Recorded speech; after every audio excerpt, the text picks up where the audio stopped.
Okay अनंत विजय, लेकिन मैं तो ये लगातार सोच रहा हूं हर चुनाव में ये जो घोषणाएं ये कहां जाकर रुकेंगी। देखिए चुनाव जीत रहे हैं वो अलग बात है, लेकिन हम 3, 4, 5 चुनाव पुराने उठा लीजिए। पंजाब में आम आदमी पार्टी ने सारे वादे पूरे नहीं किए अभी, हिमाचल में कांग्रेस पार्टी ने सारे वादे पूरे नहीं किए अभी तक नहीं कर पाई है। अब कर्नाटक में शुरू तो किया है लेकिन अगले 6 महीने का टाइमलाइन दे दिया है। अब मध्य प्रदेश, राजस्थान, छत्तीसगढ़, फिर केंद्र का चुनाव आ जाएगा। अगर ये रेवड़ियां बांटकर ही चुनाव जीतने पर सारी पार्टियां उतर जाएंगी, और सारी पार्टियां हैं इसमें, बिल्कुल सही कहा जावेद अंसारी ने, कोई एक पार्टी नहीं है इसमें। तो लाडली योजना भी तो रेवड़ी, लाडली योजना मध्य प्रदेश वाली शिवराज जी की, वो भी वही है, सब एक जैसी है। अनंत विजय, अब इसमें तो ये तो नेहरू जी के जमाने से देखिए पॉपुलिज्म चल रहा है। नेहरू जी के समय भी चला, इंदिरा जी के समय भी चला, और सारी पार्टियां पॉपुलिज्म कर रही है। सही कहा जावेद साहब ने कि उस पर किसी का कॉपीराइट नहीं है। लेकिन अभी मैं हैरान इस बात को लेकर हूं कि प्रियंका जी को बहुत बड़ा नेता माना जा रहा है। अभी थोड़ा ठहर कर उनके बारे में किसी राय पर पहुंचना चाहिए।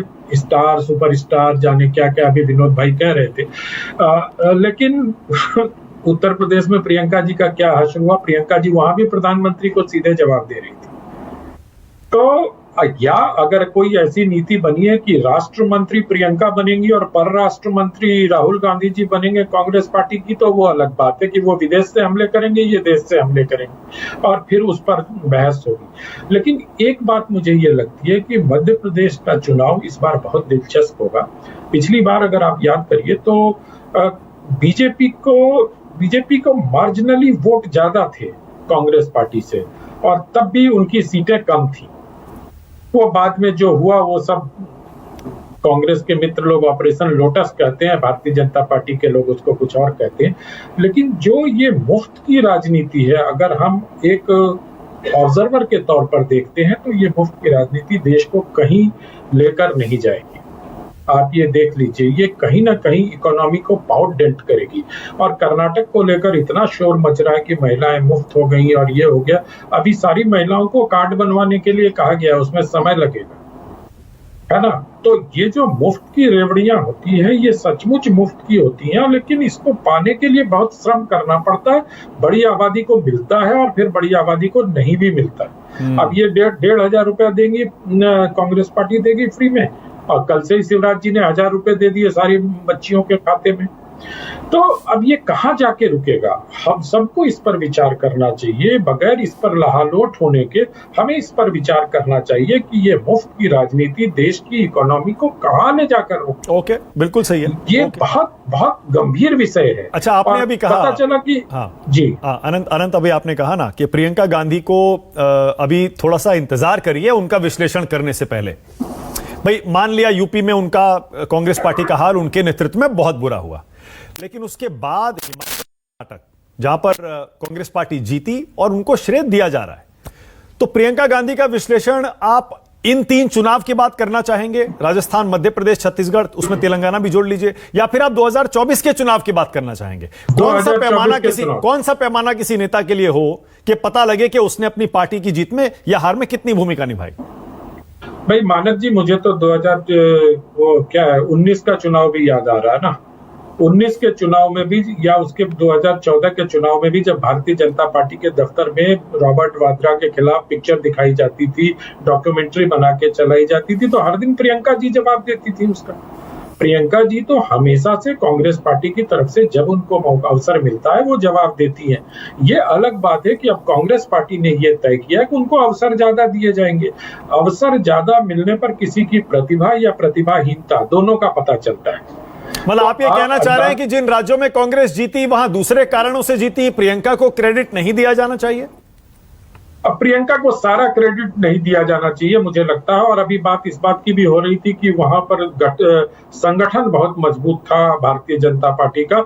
मुझे लगता है कि वहां क्षमा करेंगे, कांग्रेस पार्टी का कर्नाटक में, और उत्तर प्रदेश में संगठन बहुत बेकार था। तो क्या आपको लगता है कि मध्य प्रदेश में कांग्रेस पार्टी का संगठन बहुत अच्छा है? मैं तो अभी मध्य प्रदेश पिछले 1 हफ्ते से घूम रहा हूँ और पूरे इलाके में घूम के आया हूँ। एक तो वहाँ की सड़कें बहुत अच्छी मिली मुझे, वहाँ संगठन के नाम पर। लेकिन अब क्या बोलूं, प्रेम शुक्ला जी ने कह दिया सड़क पे वोट ही नहीं मिलते, जाति पे वोट मिलते हैं। तो वो अब जातियों के आधार पर तो अब देखा जाना चाहिए कि मध्य प्रदेश में ओबीसी की संख्या कितनी है, क्योंकि सबसे लंबे समय तक ओबीसी मुख्यमंत्री तो शिवराज चौहान ही है। तो ये सारी चीजें अभी बहुत जल्दीबाजी है प्रियंका गांधी के सर पर सेहरा बांधने से। और दूसरी एक और बात करके मैं अपनी बात समाप्त करूंगा। आप लोग अभी गदा को और नर्मदा पूजा को सॉफ्ट हिंदुत्व कह रहे थे, ये थोड़ी ज्यादती है कांग्रेस के साथ। कांग्रेस अब पूरे तौर पर हिंदुत्व को अपना चुकी है और हिंदुओं की राजनीति करने वाले लोगों के लिए ये बड़े संतोष की बात है कि कांग्रेस पार्टी भी अब उन्हीं प्रतीकों को, उन्हीं रास्तों को अपना रही है जिस रास्ते पर भारतीय जनता पार्टी चल रही थी। नहीं, सॉफ्ट हिंदुत्व इस लिहाज से ना अनंत, सॉफ्ट इस लिहाज से। हाँ, एक मिनट विनोद जी, मैं खत्म कर लेता हूँ, फिर धैर्य पूर्वक आपकी बात सुनूंगा। मैं सिर्फ इतना कह रहा हूँ कि कांग्रेस पार्टी के नेता अब अगर संघ और भारतीय जनता पार्टी की धर्म और राजनीति के घालमेल की अगर आलोचना करेंगे तो वो जरा खोखला सा लगेगा, क्योंकि अब तो वो अब जनेऊ ऊपर से पहनने वाला मामला काफी आगे जा चुका है। अब आप देखिए प्रियंका जी, अगर आप याद करिए तो शंकर के त्रिशूल के साथ हिमाचल प्रदेश में उनकी तस्वीरें हम सब लोगों ने देखी थी। नहीं, देखिए मैंने किस लिए कहा अनंत, याद करिए कर्नाटक में बजरंग दल पर बैन लगाने की बात की थी। वो हिंदुत्व नहीं था बल्कि वो तो माना गया कि एंटी हिंदुत्व है। अब आने वाला समय इन सब चीजों को दिखाएगा हमें, इसलिए अब इतना मान लेना चाहिए कि अब सारी दलें, सारी पार्टियां अब हिंदुत्व की राजनीति करेंगी और हिंदुत्व ही केंद्र में होगा।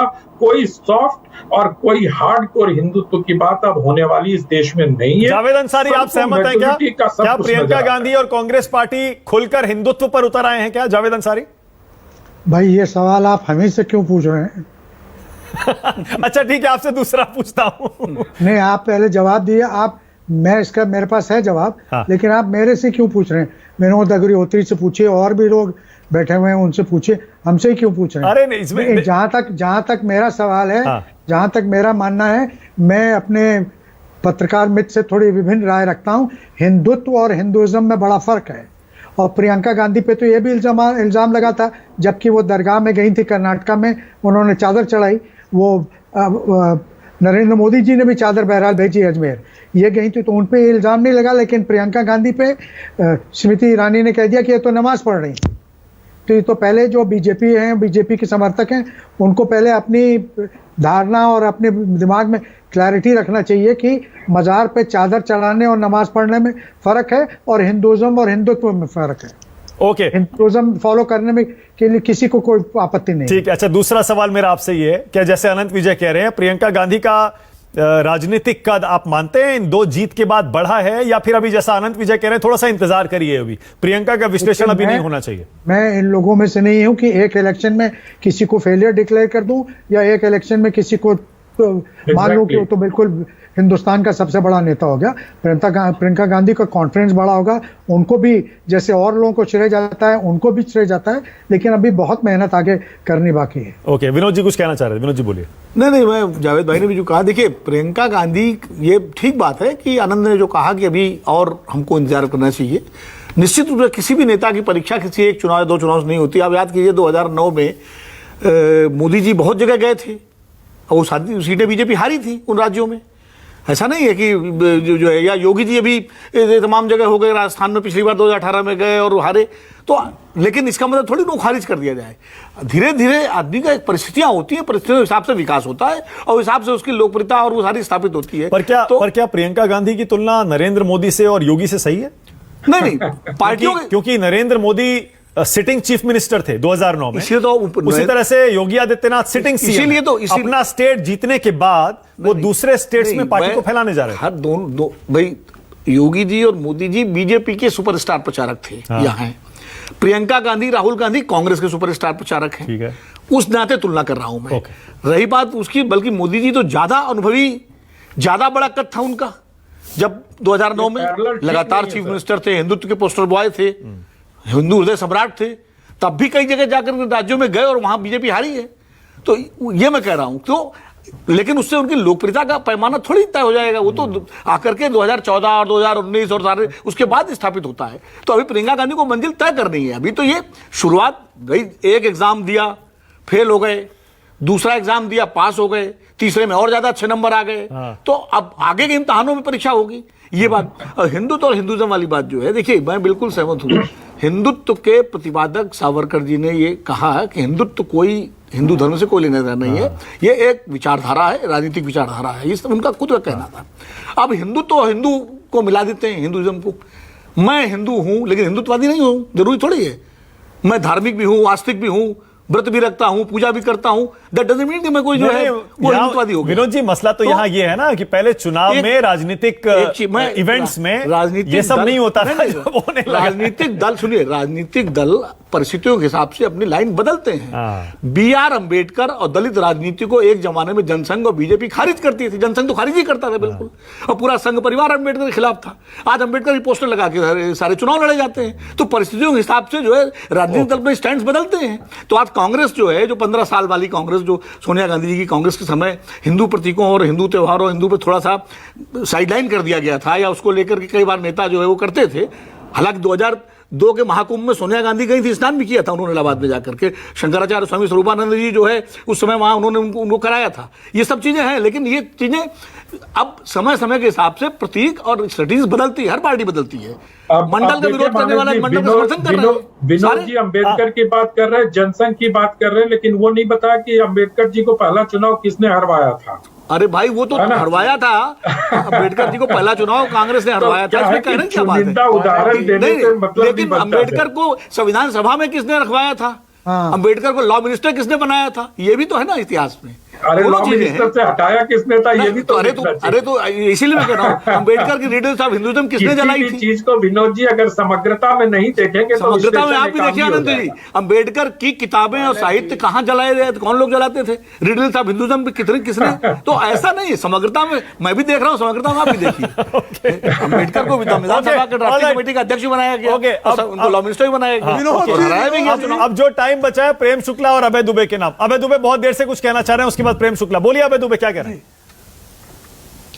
मैंने अपने समूचे जितना राजनीतिक अनुभव और जीवन व्यतीत किया है, पहले पत्रकार मुझे दिखे हैं, विश्वास मानिए, जो इतनी शिद्दत से गरीब लोगों का विरोध किसी राष्ट्रीय चैनल पर करते हैं।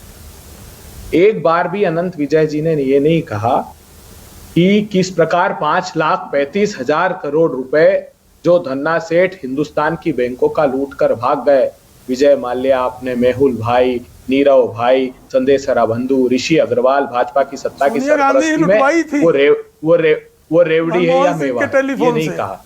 5,38,000 करोड़ रुपए जिसमें, अरे भाई आपके बीच में नहीं बोला, अब अनंत विजय को बोलने दीजिए ना। आप क्यों प्रवक्ता उनके बन रहे हैं? वो तो भाजपा के प्रवक्ता बनी गए चैनल पर, आप मत बनिए उनके प्रवक्ता। अनंत विजय जी का तो 5,38,000 करोड़ गोयनका जी बोल रहे हैं, जो हिंदुस्तान के बड़े उद्योगपति हैं, वो पीएमओ को ट्वीट कर रहे हैं 2018 से टैग करके कि 99% हेयर कट दिया जा रहा है। अडानी जी, बाबा साहब, इनको एक लंबी फहरिस्त है जिनको औने पौने दाम में कंपनियां 99% का हेयर कट देके 11 लाख करोड़ रुपए के नॉन परफॉर्मिंग असेट्स को राइट ऑफ कर दिया। अनंत विजय जी ने दही जमा कर रखा, एक शब्द नहीं कहा। 12 लाख करोड़ रुपए की नेटवर्क। ओके, प्रेम शुक्ला जवाब दे रहे हैं, उसके बाद 6 करोड़ मुझे मौका देना पड़ेगा क्योंकि अभय दुबे ने अनंत विजय पर निशाना लगाया। एक मिनट, अरे अनंत विजय जी को इतना समय दिया, थोड़ा सा तो समय उनकी मैं कम से कम विशेषणों को प्रयुक्त करके उनका मैं मान सम्मान तो बढ़ा दूं। क्या बात करते हैं? इनको तकलीफ ये कि 500 रुपए में कैसे बहनों को सिलेंडर मिल जाए, ये नहीं देख रहे। 29 लाख करोड़ रुपए मोदी जी ने 29 लाख करोड़ रुपए टैक्स लगाकर पेट्रोलियम प्रोडक्ट पर अर्जित किए। इनसे पूछिए रशिया से कौन दो कंपनी है, एमईए तो बताने को तैयार नहीं, जो क्रूड ऑयल यूरोपीय यूनियन को बेच रही, हिंदुस्तान के नागरिकों को एक पैसे का लाभ नहीं, हमारे रशिया से संबंध एक पैसे का लाभ नहीं। मानक जी, अभय दुबे को बहुत धन्यवाद देता हूं कि उन्होंने मुझे आज भाजपा का प्रवक्ता भी घोषित कर दिया। किसी जमाने में जब हम लोग बैठते थे चैनल पर तो हम लोगों को कांग्रेस के प्रवक्ता भी बताते थे, भारतीय जनता पार्टी के लोग। कोई बात नहीं है, ये तो हमारे साथ होता रहता है। और अभय दुबे जो कह रहे हैं कि गरीबों का अपमान किया, तो दुबे जी को मैं सिर्फ इतना विनम्रता पूर्वक बताना चाहता हूं कि मैं एंकर के प्रश्नों का उत्तर दूंगा। मैं राजनेता नहीं हूं सर, आपने भले प्रवक्ता बना दिया, लेकिन मैं अपनी सीमा और दायरा जानता हूं और अनुशासन भी जानता हूं कि चैनल पर एंकर जिस प्रश्न को पूछेगा मैं उसका ही उत्तर दूंगा। राजनेताओं की तरह कभी बाएं कभी ईर घाट कभी बीर घाट जाने की सहूलियत और सलाहियत दोनों नहीं है मेरे अंदर। इसलिए मैं उस पर अगर किसी दिन एनपीए पर डिस्कशन होगा बहुत बढ़िया। तो एनपीए पर मैं कभी भी डिस्कशन करने के लिए तैयार। बहुत बढ़िया आनंद विजय। क्लोजिंग कमेंट प्रेम शुक्ला बोलिए, क्लोजिंग कमेंट। जी देखिए, आपके पैनल में दो विद्वान पत्रकार विनोद अग्निहोत्री और जावेद अंसारी जी ने मुझे हिंदी सिखाने का प्रयास किया। थोड़ा मैं भी हिंदी पढ़ा लिखा व्यक्ति हूं कि हिंदू का हिंदुत्व जो है उसके साथ नहीं लगेगा। अरे भाई, पुरुष है तो पुरुषत्व होगा, हिंदू है तो हिंदुत्व होगा।